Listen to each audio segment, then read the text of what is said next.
मैं मीना सिन्हा भोजपुरी देवी गीत सुना रही हूँ।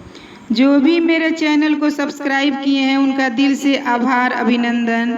जो नहीं किए हैं प्लीज़ मेरे चैनल को सब्सक्राइब करें, शेयर करें, लाइक करें, कमेंट करें। धन्यवाद।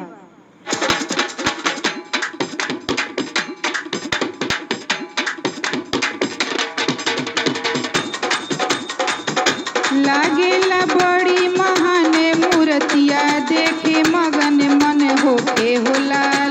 लागेला बड़ी महान मूर्तिया,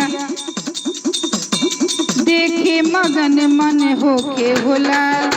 मैया मोरी दुलरी, मैया मोरी दुलरी, सिरहनवा पंखा डोले हो लाल।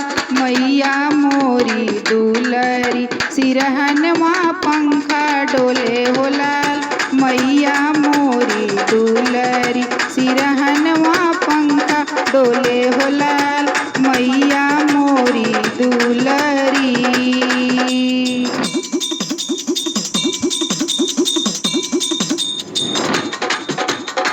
माथे पे टिकवा चमकेला ऐसे, चमकेला ऐसे हो चमकेला ऐसे। माथे पे टिकवा चमकेला ऐसे, जैसे सूरज पट खोले हो लाल, जैसे सूरज पट खोले हो लाल।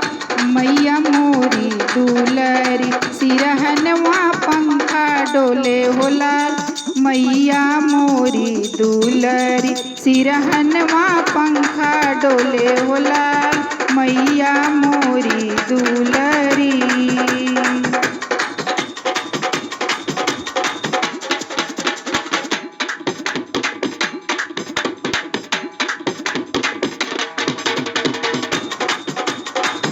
शोभेला मैया के पाँव पे जनिया, पाँव पे जनिया हो पाँव पे जनिया।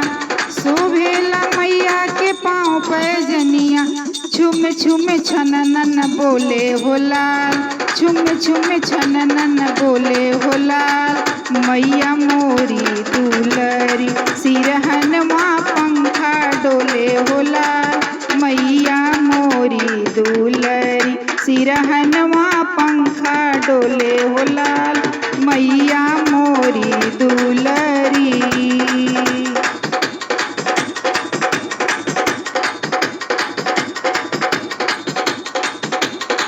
जे दिन मीना गावेली गीतिया, जे दिन मीना गावेली गीतिया, गावेली गीतिया, गावेली गीतिया।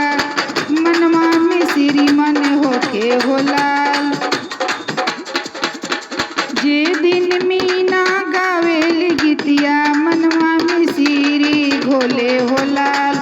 मैया मोरी दुलरी, सिरहनवा पंखा डोले हो लाल। मैया मोरी दुलरी, सिरहनवा पंखा डोले हो लाल। मैया मोरी दुलरी, सिरहनवा पंखा डोले हो लाल। मैया मोरी दुलरी, सिरहनवा पंखा डोले हो लाल।